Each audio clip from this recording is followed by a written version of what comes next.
Tinamaan po ng magnitude 6.5 na lindol kaninang madaling araw ang Tandag, Surigao del Sur. Wala pong napaulat na matinding pinsala pero bukod po sa lindol, nakararanas din ng masamang panahon sa naturang lugar. Nakatutok si Marisol Abduraman. Alas 12:17 na madaling araw kanina, nabulabog ang tulog ng mga taga Surigao del Sur nang yanigin ang lalawigan ng magnitude 6.5 na lindol. Ayon sa Provincial Disaster Risk Reduction and Management Council, humigit kumulang 2,000 residente ang agad lumikas ng kanilang mga bahay kanina madaling araw. Nasa 20 kilometro sa hilagang silangan ng Tandag ang epicenter ng lindol.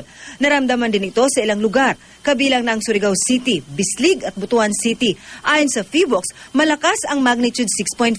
Sapat daw para magdulot ng matinding pinsala sa mga infrastruktura. Mabuti na lang umano at nasa lalim na 78 kilometers ang lindol kaya hindi raw ito gaano nakapaminsala.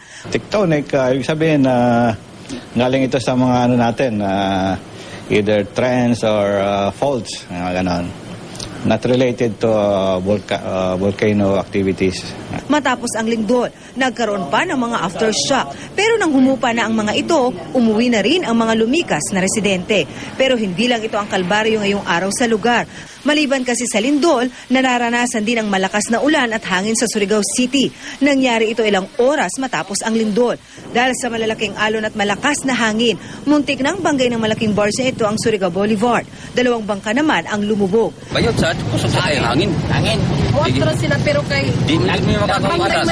Mabilis namang paglilinaw ng PHIVOLCS at Pag-asa, walang kinalaman ang lindol sa masamang lagay ng panahon sa Surigao Province.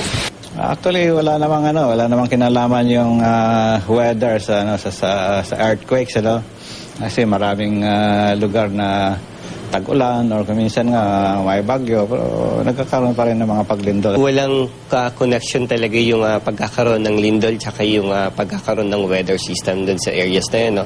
Siguro nagkataon lang talaga yung ng pangyayaring yun. Paliwanag ng Pag-asa, may intertropical convergence zone o may iral sa ilang bahagi ng Mindanao, kabilang ng Surigao. Kaya nakakaranas doon ng pag-uulan at thunderstorm. Pero wala naman daw namumuong sama ng panahon. Payo ng mga eksperto, laging maging alerto. Marisol Abduraman, Nakatuto, 24 Oras.